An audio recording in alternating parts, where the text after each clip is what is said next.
ब्रह्मा का पिता है, कौन विष्णु की मां, शंकर का दादा कौन है, हमको दे बता। ये जानने के लिए कृपया सुनिए।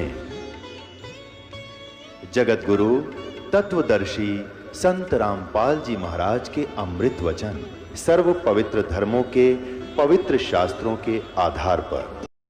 तो पुण्यात्मा, जो सदग्रंथों के विपरीत ज्ञान, शास्त्र विरुद्ध ज्ञान जो संत बता रहे हैं और शास्त्र विधि त्याग कर मनमाना आचरण कर और करवा रहे हैं, शास्त्र विधि त्याग कर मनमानी पूजाएं कर रहे हैं, वो न तो स्वयं कोई लाभ प्राप्त कर रहे हैं मनुष्य जीवन का और न ही उनके अनुयायी। इसके लिए श्रीमद् भगवत गीता अध्याय 16 श्लोक 23 में और 24 में कहा है। 23 में कहा कि शास्त्र विधि को त्याग कर जो मनमाना आचरण करते हैं उनको न तो कोई सुख होता है और न ही उनकी कोई गति होती है और न ही सिद्धि को प्राप्त होते हैं, अर्थात व्यर्थ। श्लोक 24 में कहा कि इससे तेरे लिए अर्जुन कर्तव्य और अकर्तव्य की व्यवस्था में शास्त्र ही प्रमाण है। कर्तव्य माने जो शास्त्र अनुकूल साधनाएं हैं, जो साधनाएं आपने करनी चाहिए, और अकर्तव्य जो ना करने योग्य हैं, वो सदग्रंथों से ही जाना जाता है। कोई अपनी लोकवेद दंत कथा सुनाता है, उसको हमने स्वीकार नहीं करना चाहिए।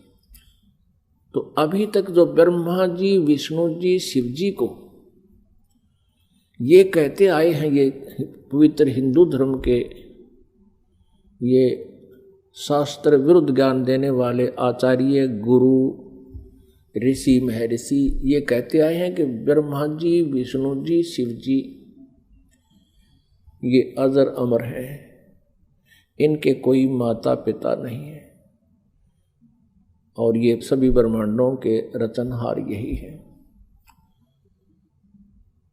तो वो टीचर ठीक नहीं, वो शास्त्र विधि त्याग के लोकवेद सुना रहे हैं। लोकवेद क्या होता है? सुना सुनाया ज्ञान जो कहीं प्रमाणित ना हो। अभी आपको दिखाते हैं श्रीमद् देवी भागवत। वो श्री ब्रह्मा, श्री विष्णु, श्री शिव जी के विषय में क्या जानकारी देते हैं। आप जी ने ये देखिएगा, श्रीमद् देवी भागवत सचित्र मोटा टाइप, केवल हिंदी, गीता प्रेस गोरखपुर से प्रकाशित है। इसके कौन है संपादक? हनुमान प्रसाद पोदार, चिमनलाल गोस्वामी। प्रकाशित एवं मुद्रक हैं गीता प्रेस गोरखपुर, गोविंद मोहन कार्यालय, कोलकाता का संस्थान। तीसरे स्कंद में 123 पृष्ठ पे है, तीसरा स्कंद। भगवान विष्णु जी अपनी माता दुर्गा की स्तुति कर रहे हैं। क्या कह रहे हैं? तुम शुद्ध स्वरूपा हो, यह सारा संसार तुम ही से उद्भासित हो रहा है। मैं, ब्रह्मा और शंकर, विष्णु जी कह रहे, हम सभी तुम्हारी कृपा से विद्यमान हैं। हमारा आविर्भाव माने जन्म, तिरोभाव माने मृत्यु, हमारा आविर्भाव और तिरोभाव हुआ करता है। केवल तुम ही नित्य हो, जगत जननी हो, प्रकृति और सनातनी देवी हो। ये प्रकृति शब्द याद रखना। दुर्गा को प्रकृति भी कहते हैं। आपके गीता जी में काम आओगा 14वें अध्याय के 3, 4, 5 श्लोकों में, क्योंकि ये कोड वर्ड है गीता जी। प्रकृति दुर्गा जी को कहते हैं। इससे स्पष्ट हो गया कि ब्रह्मा, विष्णु, महेश का जन्म और मृत्यु होता है। भगवान शंकर बोले, देवी यदि महाभाग विष्णु तुम ही से प्रकट हुए हैं तो उनके बाद उत्पन्न होने वाले ब्रह्मा भी तुम्हारे बालक हुए। फिर मैं तमोगुणी लीला करने वाला शंकर क्या तुम्हारी संतान नहीं हुआ? अर्थात मुझे भी उत्पन्न करने वाली तुम ही हो। शिवे, संपूर्ण संसार की सृष्टि करने में तुम बड़ी चतुर हो। इस संसार की सृष्टि, स्थिति और संहार में तुम्हारे गुण सदा समर्थ हैं। उन्हीं तीनों गुणों से उत्पन्न हम, रजगुण ब्रह्मा जी, सतगुण विष्णु, तमगुण शंकर, उन्हीं तीनों गुणों से उत्पन्न हम ब्रह्मा विष्णु एवं शंकर नियमानुसार कार्य में तत्पर रहते हैं। पुण्यात्मा, इस पवित्र देवी पुराण ने इन चंद पंक्तियों में स्पष्ट कर दिया कि श्री ब्रह्मा विष्णु महेश ये नासवान है, इनकी जन्म और मृत्यु होती है। दुर्गा इनकी माता है और रजगुण ब्रह्मा जी, सतगुण विष्णु, तमगुण शिव जी है। और चौथा ये कंसेप्ट क्लियर हो गया कि ये केवल नियमित कार्य ही कर सकते हैं। जिसका जैसा नियमित है, जिसका किस्मत में जो कुछ भी लिखा है उसमें ये परिवर्तन नहीं कर सकते, उनको जैसा ही दे सकते हैं। जैसा कर्म है वैसा ही उनको फल देते हैं, ऐसा इनका नियम है। और ये हमारे सदग्रंथों में लिखा हुआ है। अब आप जी को डिटेल से दिखाते हैं। इसी श्रीमद् देवी भागवत को ही पुनः दिखाते हैं पूरी डिटेल से। ये देखिएगा, ये वही श्रीमद् देवी भागवत है, गीता प्रेस गोरखपुर से प्रकाशित है। ये है श्रीमद् देवी भागवत, तीसरा स्कंद यहां प्रारंभ होता है। पृष्ठ 113 है, पृष्ठ 113 है।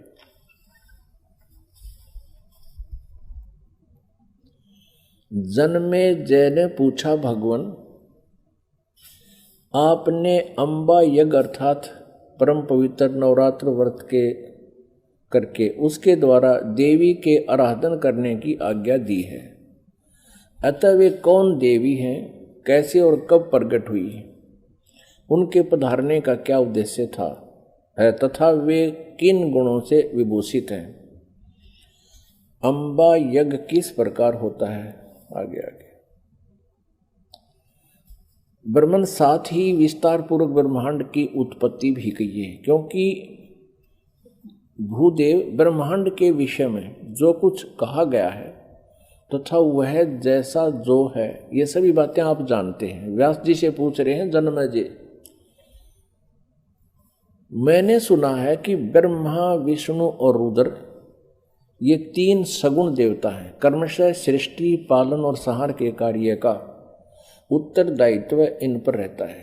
पाराशर नंदन व्यास जी, अब मैं इनके संबंध में विस्तार पूर्वक सुनना चाहता हूँ, आप बतलाने की कृपा करें। व्यास जी कहते हैं, राजन तुम्हारी बुद्धि बड़ी विशाल है। अभी तुमने जो पूछा कि ब्रह्मादि की उत्पत्ति, यानी ब्रह्मा विष्णु महेश, ब्रह्मादि माने ब्रह्मा विष्णु महेश की उत्पत्ति कैसे हुई, सो वह महान कठिन विषय है। उसमें अनेक प्रश्न उठ जाते हैं। यही प्रश्न पूर्व समय में मैंने नारद जी से किया था। व्यास जी कह रहे हैं कि मैंने नारद से पूछा था यही ज्ञान।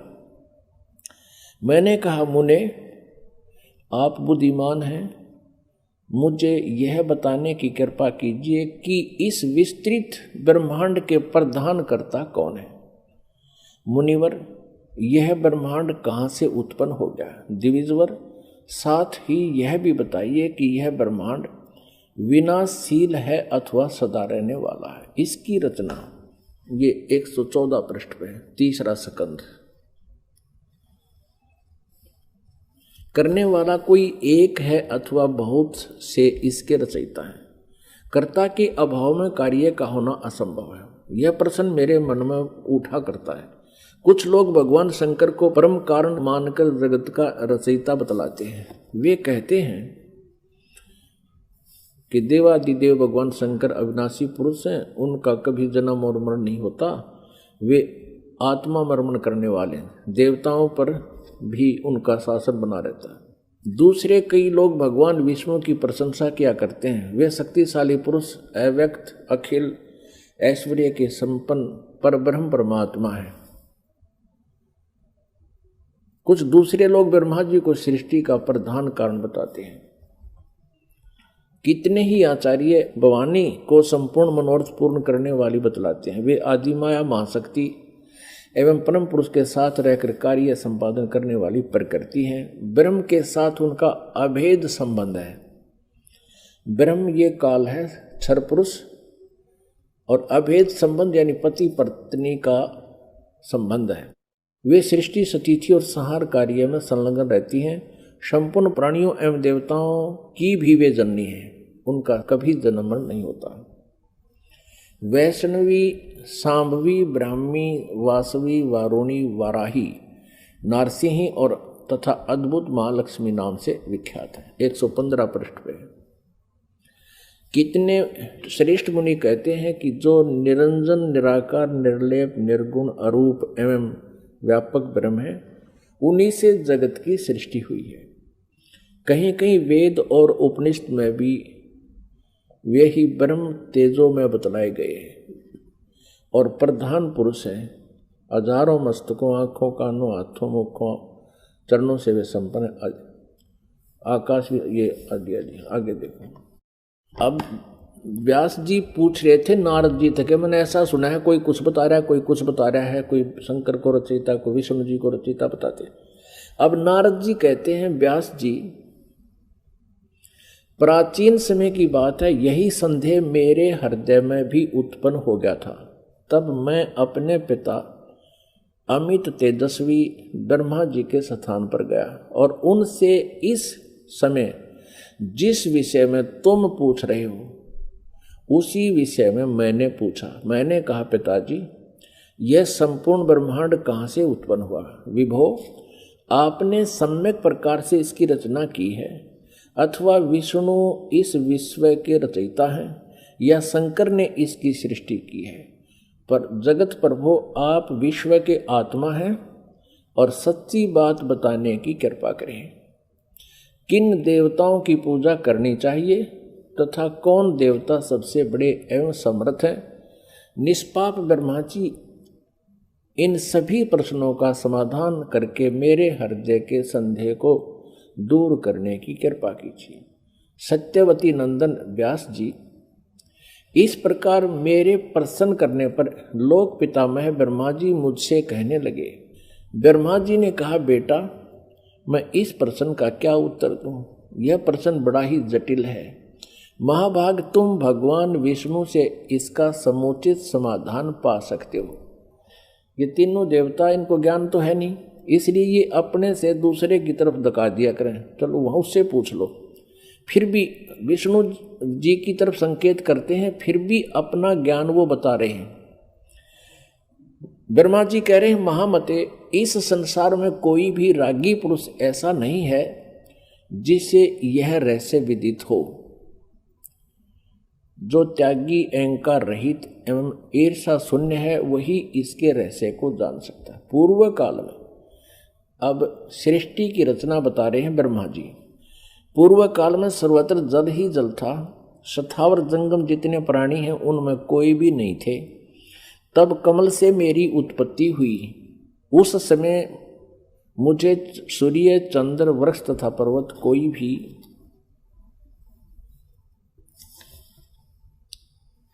116 पृष्ठ में, तीसरा स्कंद देवी भागवत का, दिखाई नहीं पड़े। मैं कमल की कणिका पर बैठकर विचार करने लगा, इस अगाध जल में मैं कैसे उत्पन्न हो गया, कौन मेरा रक्षक है, तथा इस प्रलय काल में सृष्टि एवं संहार करने वाले कौन विशिष्ट पुरुष हैं।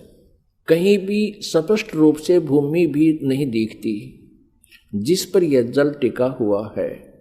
यह कमल कैसे उत्पन्न हुआ, यों विचार करके मैं जल में उतरा। ब्रह्मा जी कह रहे हैं, 1000 वर्ष तक पृथ्वी का अन्वेषण करता रहा, यानी खोज करता रहा। इस पर भी मुझे उस जल का कहीं और छोर नहीं मिला। इतने में आकाशवाणी हुई, तप करो, तप करो।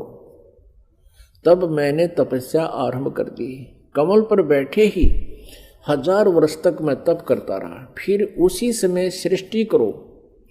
ऐसी आकाशवाणी सुनाई पड़ी। उसे सुनकर मैं बड़े आश्चर्य में पड़ गया। सोचा कि किसकी सृष्टि करूं अथवा मेरा क्या कर्तव्य है। उसी समय मधु और कैटब नाम के दो भयंकर दानव राक्षस सामने आ गए। वे उस महावर्ण में मुझसे युद्ध करने की इच्छा प्रकट करने लगे। मैं उनसे भयभीत हो उठा। तब कमल का डंठल पकड़कर जल में उतरा। वहां मुझे एक परम अद्भुत पुरुष के दर्शन मिले। उनका श्री विग्रह माने शरीर मेघ के समान श्याम था, बादलों की तरह, काले बादलों की तरह। वे पीतांबर पहने थे, 4 भुजाएं थी, शेष नाग की सैया पर सोए थे। उन जगत प्रभु के गले को वनमाला सुशोभित कर रही थी। शंख, चक्र, गदा और पद्म, इन 4 आयुधों से अनुपम शोभा पा रहे थे। ऐसे शेष शाही भगवान विष्णु का मुझे दर्शन हुआ। वे योग निंद्रा के वशीभूत होकर गाढ़ी नींद में सोए हुए थे। उनकी सारी चेष्टाएं शांत थी। नारद जी शेष नाग की सैया पर सोए हुए उन प्रभु को देखकर मेरा मन चिंतित हो उठा। इतने में भगवती योग निंद्रा याद आ गई। मैंने उनका स्तवन किया। तब वे कल्याणमयी भगवती श्री विष्णु जी के विग्रह से निकलकर, विग्रह माने शरीर से, श्री विष्णु जी के शरीर से निकलकर अत्यंत रूप धारण करके आकाश में विराजमान हो गई। दिव्य आभूषण उनकी छवि बढ़ा रहे थे। जब योग निंद्रा भगवान विष्णु के शरीर से अलग होकर आकाश में विराजने लगी, तब तुरंत ही श्री हरि उठ बैठे। अपने आत्माओं, जैसा आज आपको सृष्टि रचना में पहले बताया था, वर्बली दास ने बताया था, जो परमात्मा ने हमें बता रखा था, कबीर साहब ने ये कहा था कि दुर्गा, ब्रह्मा जी, विष्णु जी और शिव जी की माता है श्री देवी, और ये काल ज्योति निरंजन इनका पिता है। ये क्या करते हैं? इन तीनों बच्चों की उत्पत्ति करते हैं। ये काल यानी ब्रह्म, सर्वपुरुष भी कहते हैं इसको, सर्वब्रह्म भी कहते हैं। सर्वब्रह्म और ये दुर्गा जी, इन दोनों के पति पत्नी व्यवहार से श्री ब्रह्मा जी, श्री विष्णु जी, श्री शिव जी की उत्पत्ति होती है, जन्म होता है। और ये क्या करते हैं? इनको बाल्यावस्था से ही कोमा में कर देते हैं, अचेत कर देते हैं और उनकी परवरिश जारी करते हैं। जब ये युवा होते हैं तो इनको सचेत कर देते हैं। अब ये दुर्गा अन्य रूप धारण करके प्रेतवत, प्रेतनी की तरह विष्णु जी के शरीर में प्रवेश करके इनको बेहोश किए हुए थी। ऐसे ही ब्रह्मा जी को ये कमल के फूल पर रख दिया और तब तक ये अचेत था, कोमा में डाल रखा था। ये खुद कहता मुझे पता नहीं मैं कमल के फूल पर कहां से उत्पन्न हो गया, मेरा कौन जनक है। अब नीचे उतरा तो देखा विष्णु जी बेहोश पड़े थे वो, और उसमें से जब वो दुर्गा निकल गई, बाहर आई, तो सचेत हो गए। अब इस प्रकार इन सभी को इस काल भगवान ने अपने सुनियोजित षड्यंत्र के तहत भ्रमित कर रखा, किसी को यथार्थ ज्ञान नहीं बता रखा। अब यहां आप आगे देखिएगा,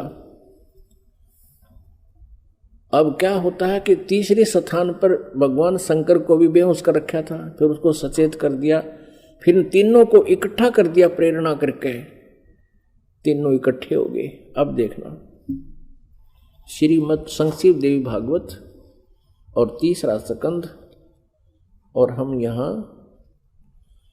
यहां पढ़ रहे थे। तब वे कल्याणमयी भगवती श्री विष्णु के विग्रह से निकलकर अत्यंत रूप धारण करके आकाश में विराजमान हो गई। दिव्य आभूषण उनकी छवि बढ़ा रहे थे। जब योग निंद्रा भगवान विष्णु के शरीर से अलग होकर आकाश में विराजने लगी, तब तुरंत ही श्री हरि उठ बैठे। उन्होंने मधु और कैटब के साथ 5000 वर्ष तक बड़ी घमासान लड़ाई की। तब वे दैत्य मरे। पहले देवी के कटाक्ष से मधुर और कैटब मोहित हो गए थे। उसके बाद भगवान विष्णु ने गोद में लेटाकर उन्हें वहीं प्राणों से रहित कर दिया। अब वहां मैं और भगवान विष्णु दो थे, वहीं रुद्र भी प्रकट हो गए। हम तीनों को भगवती आद्याशक्ति के दर्शन हुए, दुर्गा के। उन्हें देखकर मनमुग्ध हो गया। हमने उनकी उत्तम स्तुति की। तब वे आदि शक्ति हम लोगों से कहने लगी।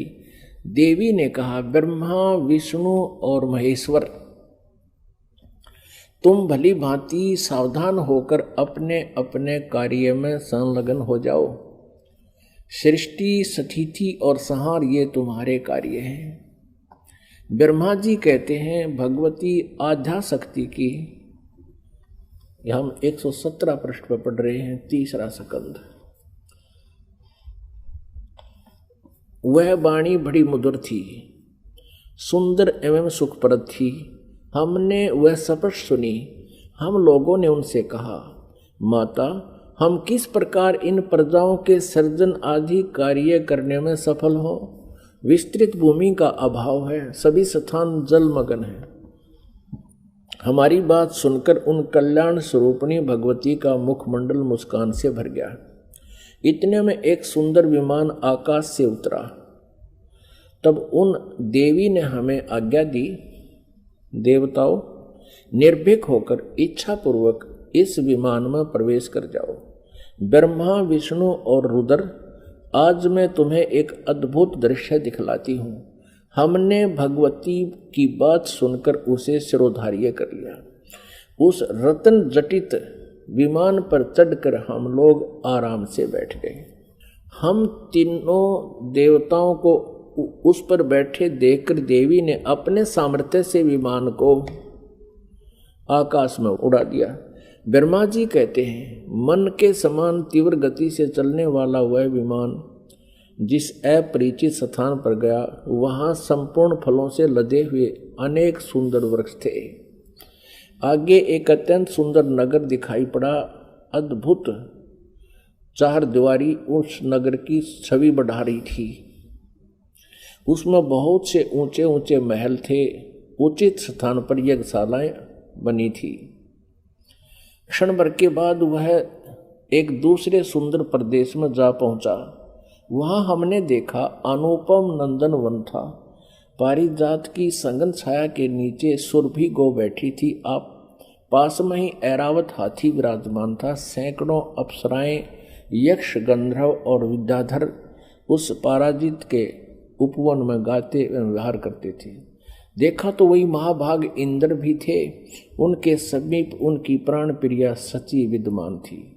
उस स्वर्ग के दृश्य को देखकर हम 118 पृष्ठ पे आश्चर्यचकित हो गए। आगे देखना। इतने में हमारा विमान तेजी से चल पड़ा और वह दिव्य धाम ब्रह्मलोक में जा पहुंचा। संपूर्ण देवता उस नगर के सामने मस्तक झुकाया करते थे। वहां एक दूसरे ब्रह्मा विराजमान थे।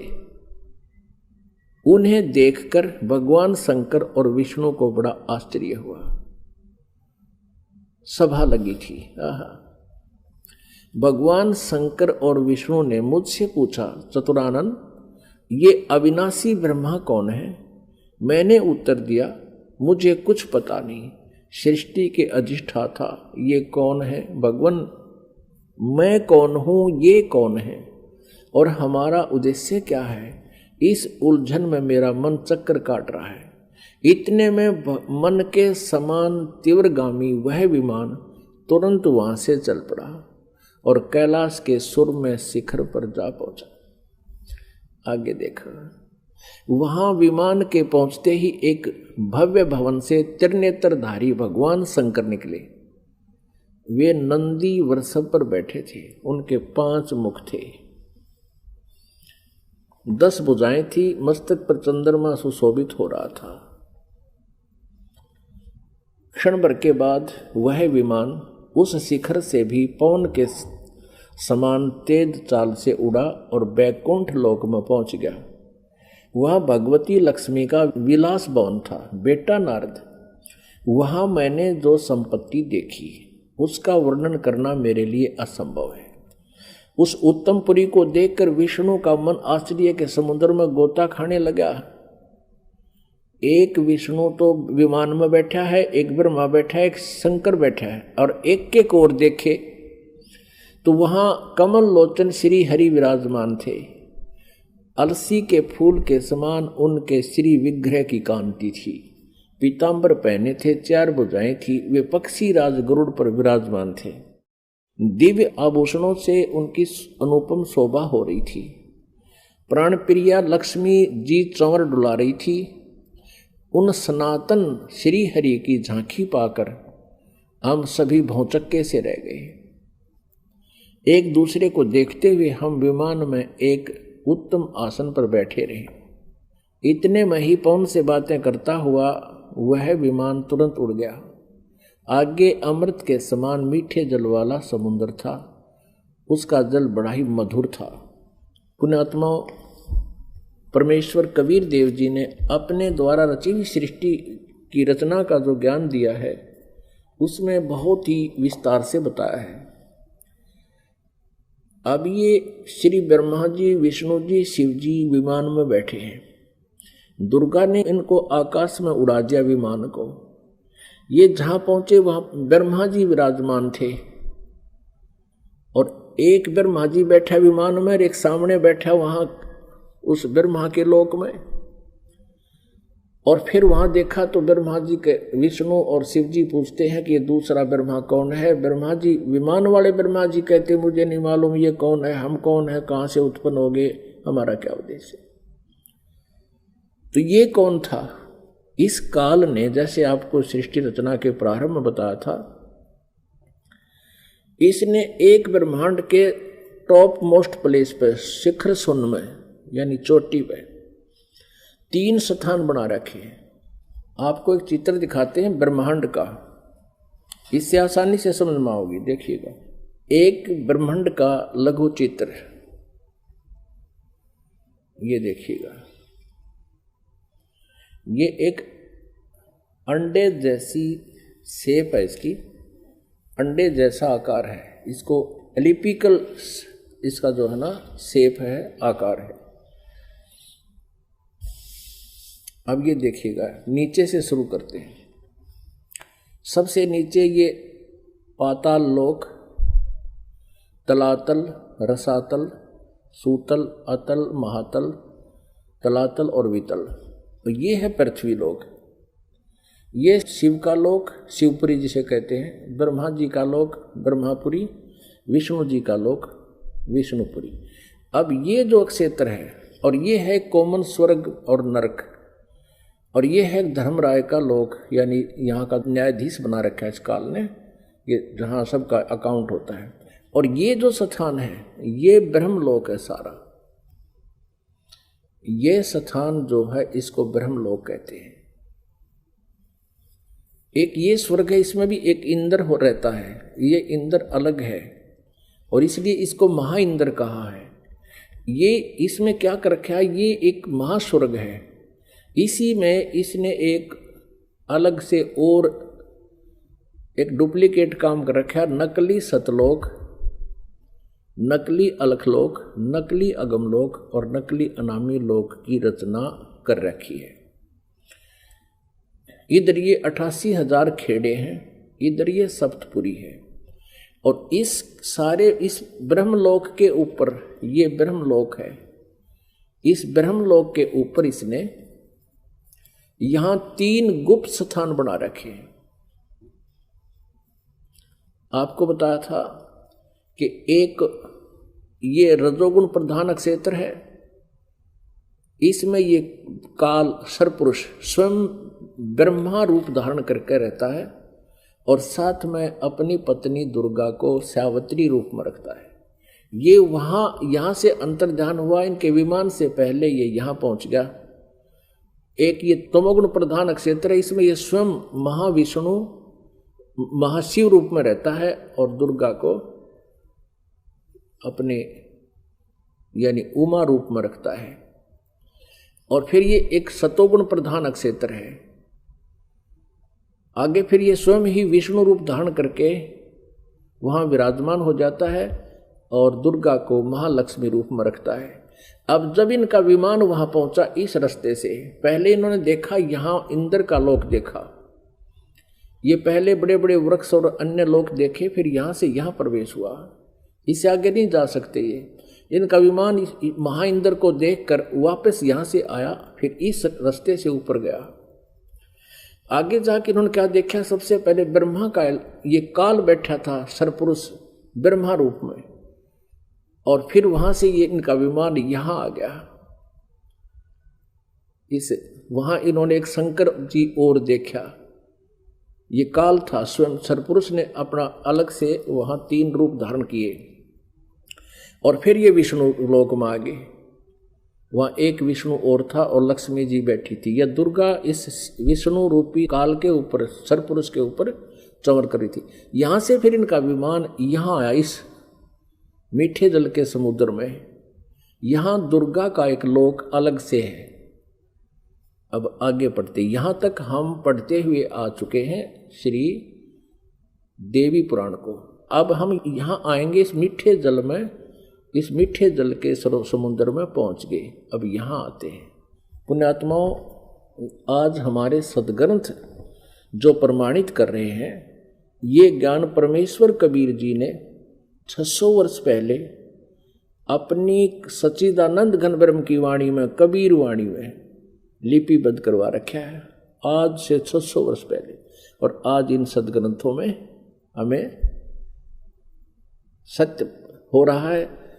तो इससे सिद्ध है कि पूर्ण परमात्मा कबीर जी हैं, जिन्होंने पहले ही ये ज्ञान हमें दे रखा था और हमारे सदग्रंथों में विद्यमान है। अब हम कहाँ तक पढ़ते हुए आगे कि इन तीनों ये विमान में बैठे हैं, ब्रह्मा विष्णु शिव जी, और दुर्गा ने अपनी शक्ति से विमान को आकाश में उड़ा दिया। पहले वो पहुँचे ब्रह्मा जी के लोक में, वह इस काल के उस स्थान पर पहुंचे जो रजोगुण प्रधान है। वहां यह स्वयं ही सरपुरुष यानी काल ब्रह्म स्वयं ही ब्रह्मा रूप धारण करके विराजमान था। आगे फिर गए तो इस शंकर रूप में विराजमान था, आगे गए तो ये विष्णु रूप में विराजमान था। फिर वहां से इनका विमान कहाँ गया, ये सारा इसलिए किया गया था कि कहीं ये अपने आप को भगवान ना मान बैठे, इनका भ्रम निवारण कर दें। अब देखना, ये देवी भागवत चल रहा है, श्रीमद् देवी भागवत गीता प्रेस गोरखपुर से प्रकाशित है। ये वही पुस्तक है जो आपको पहले दिखाई थी। हमने यहाँ तक पढ़ लिया, हमने ये पढ़ा 118 पे। इतने में हमारा विमान तेजी से चल पड़ा और एक दिव्य धाम ब्रह्म लोक में जा पहुंचा। वहां पर एक दूसरे ब्रह्मा विराजमान थे, एक तो विमान में बैठा है, एक वहां विराजमान था दूसरा, वो ब्रह्म था, सरपुरुष था, वो धोखा देता है इनको, वो स्वयं ब्रह्मा रूप में वहां विराजमान था। उन्हें देखकर भगवान शंकर और विष्णु को बड़ा आश्चर्य हुआ, सभा लगी थी। भगवान शंकर और विष्णु ने मुझसे पूछा, चतुरानन ये अविनाशी ब्रह्मा कौन है? मैंने उत्तर दिया, मुझे कुछ पता नहीं, सृष्टि के अधिष्ठाता ये कौन है, भगवान मैं कौन हूँ, ये कौन है और हमारा क्या उद्देश्य है। इस उलझन में मेरा मन चक्कर काट रहा है। इतने में मन के समान तीव्रगामी वह विमान तुरंत वहां से चल पड़ा और कैलाश के सुर में शिखर पर जा पहुंचा। वहां विमान के पहुंचते ही एक भव भवन से त्रिनेत्रधारी भगवान शंकर निकले। वे नंदी वृषभ पर बैठे थे। ये काल निकला वहां से, सरपुरुष।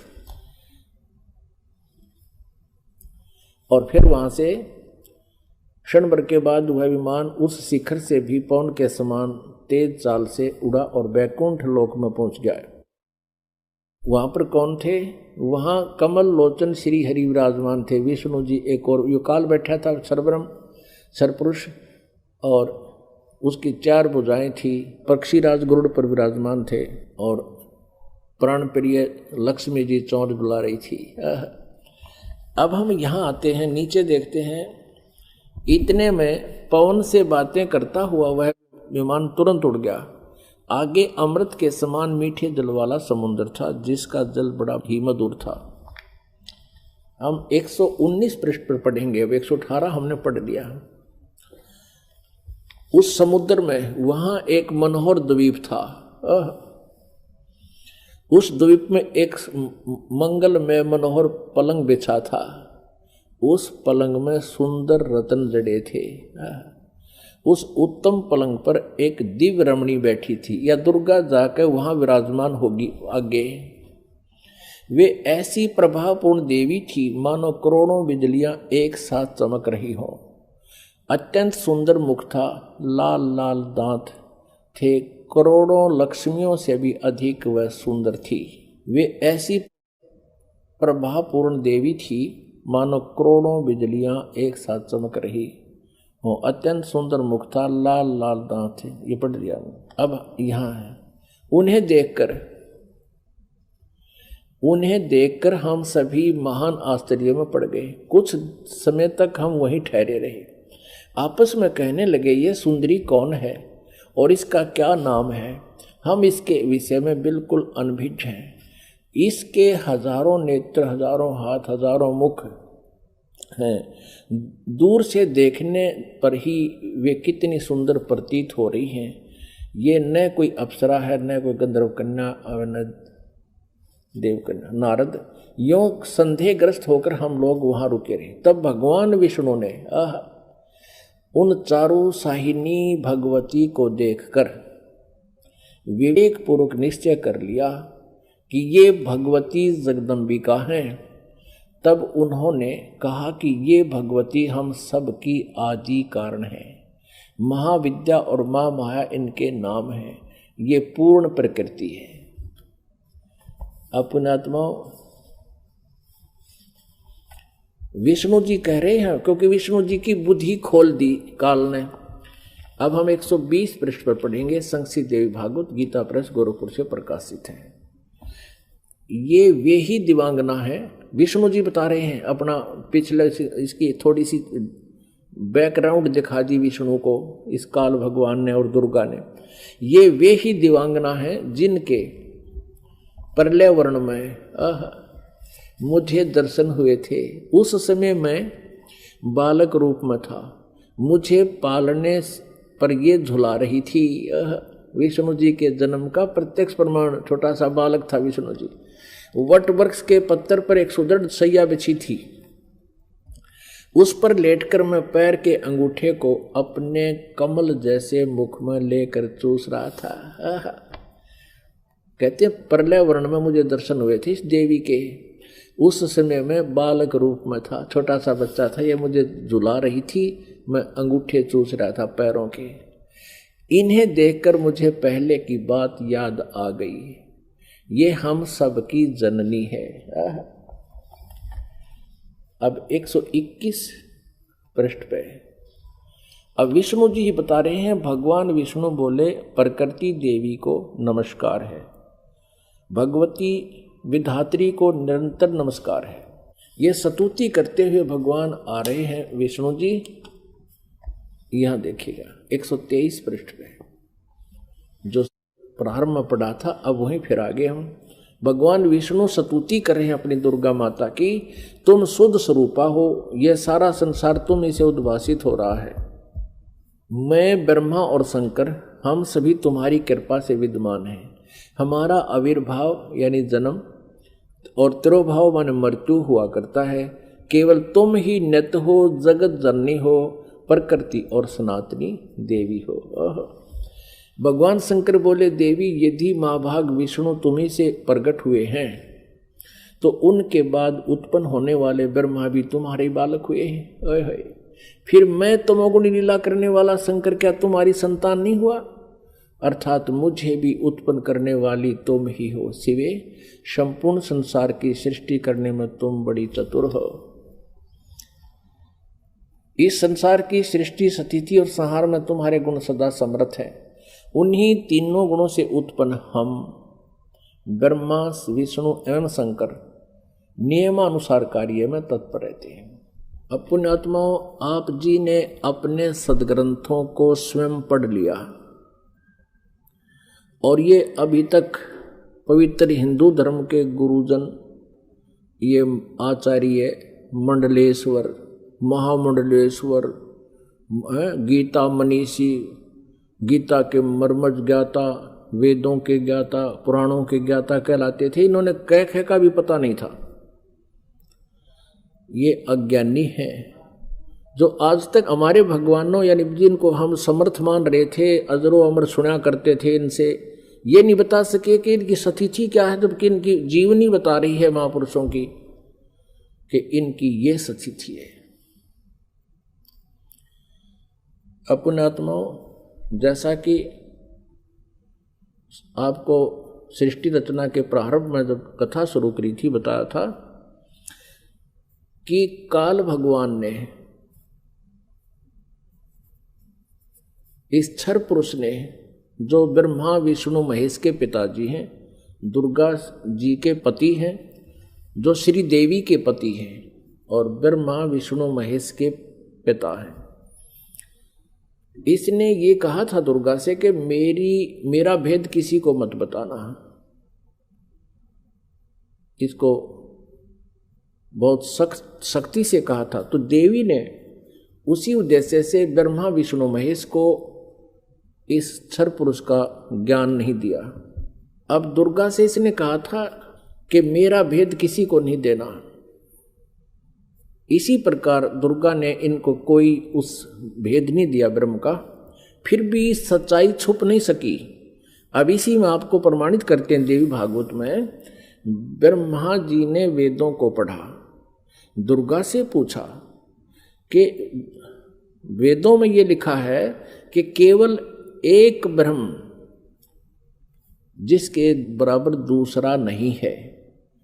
ब्रह्म माने परमात्मा भी होता है, वो ब्रह्म माने भगवान होता है, वो एक ही परमात्मा पूजा के योग्य है।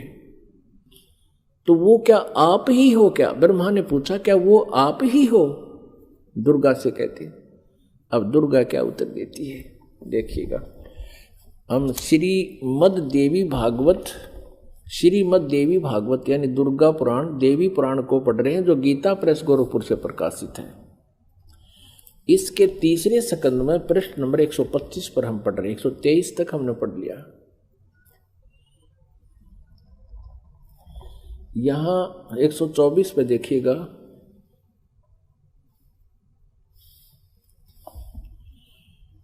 ब्रह्मा जी कहते हैं, अद्भुत तेजस्वी भगवान शंकर के यों स्तुति करने पर भगवती जगदम्बिका ने अपने बात बताई। अब यहाँ ब्रह्मा जी पूछ रहे हैं, ब्रह्मा जी का प्रकरण चल रहा है। ये 125 पृष्ठ पे हम पढ़ रहे हैं तीसरे स्कंद में। इस मूर्त और अमूर्त जगत का आधार तुमसे पूर्व कोई भी दूसरा पुरुष नहीं था, कोई तीसरा भी नहीं है। एकम एवं द्वितीयम ब्रह्म। इस वेद के वचन को व्यर्थ कहना तो बनता नहीं। अब दुर्गा इनको कहा करती, मैं ही सब कुछ हूं, मैं ही तुम्हारा पिता हूं, मैं तुम्हारी माता हूं।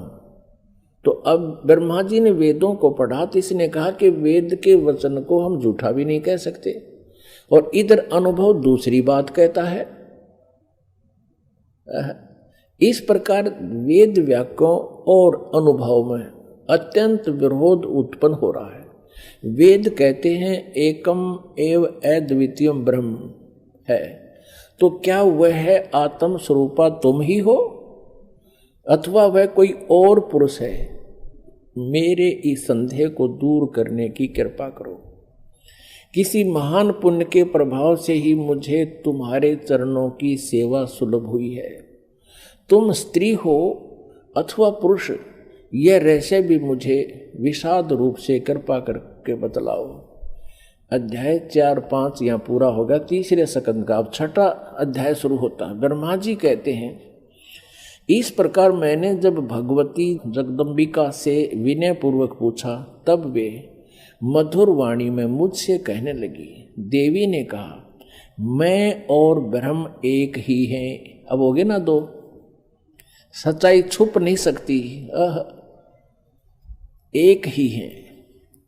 मुझ में और इन ब्रह्म में कभी किंचित मात्र भी भेद नहीं है। जो वे हैं वही मैं हूं, और जो मैं हूं वही वे हैं।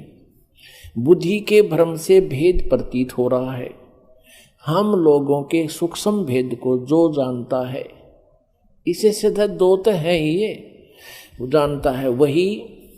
अब 125 पृष्ठ हमने पढ़ा, अब 126 पढ़ेंगे।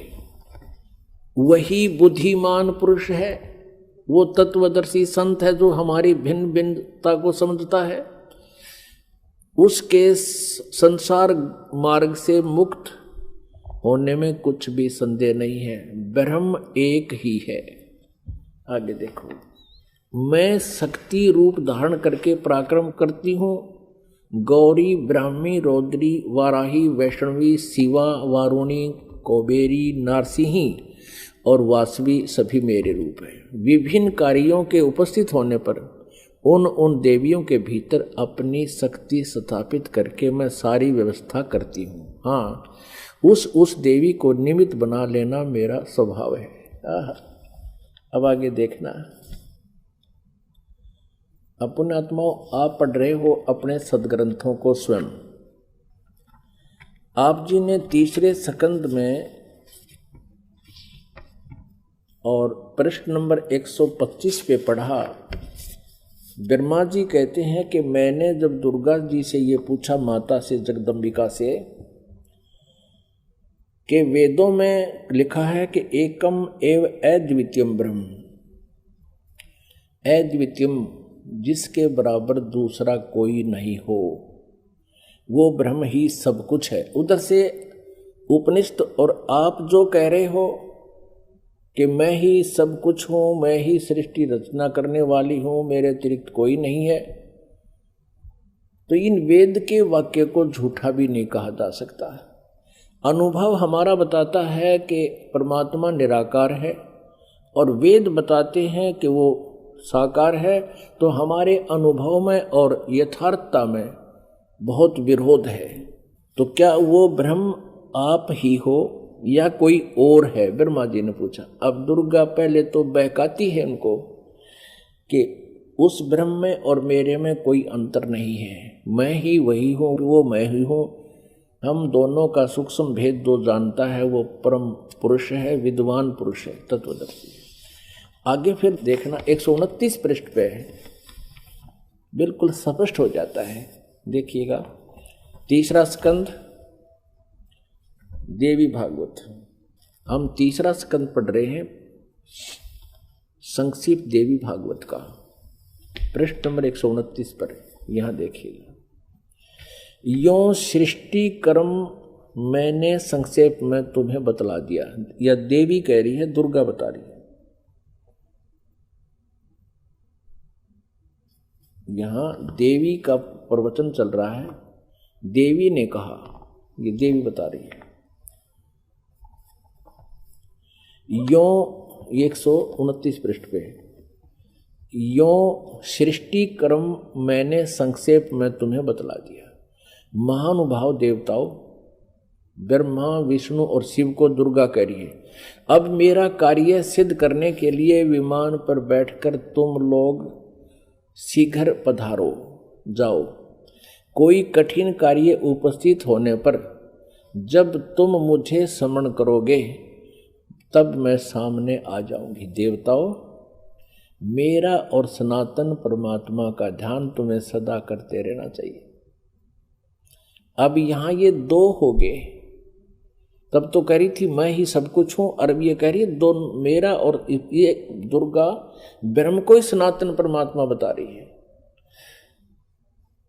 हम दोनों का, आगे दो, हम दोनों का स्मरण करते रहोगे तो तुम्हारे कार्य सिद्ध होने में किंचित मात्र भी संदेह नहीं रहेगा। ब्रह्मा जी कहते हैं, इस प्रकार कहकर भगवती जगदम्बिका ने हमें विदा कर दिया। उन्होंने शुद्ध चरित्र वाली शक्तियों में से भगवान विष्णु के लिए लक्ष्मी को, शंकर के लिए महाकाली को और मेरे लिए महासरस्वती को पत्नी बनने की आज्ञा दे दी। अब उस स्थान से हम चल पड़े और दूसरे स्थानों पर हम तीनों की पुरुष रूप से प्रतिष्ठा हुई। आप जी को इस दास ने परमेश्वर कबीर जी द्वारा रची हुई सृष्टि और ये सारे ब्रह्मांडों की रचना कब कब कैसे हुई वो सारी बताई थी। इस दास ने आपको मौखिक सुनाया था, वर्बली सुनाई थी।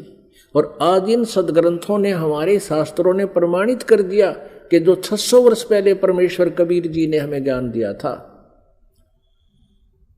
वो आज हमारे सदग्रंथों में विद्यमान है। और ये नकली गुरु आचार्य झूठे, वेद ज्ञानहीन, शास्त्रों के ज्ञान से हीन हैं और ये कहते हैं ब्रह्मा विष्णु महेश अजर अमर हैं, इनके कोई माता पिता नहीं, ये सर्वेश्वर हैं, महेश्वर हैं।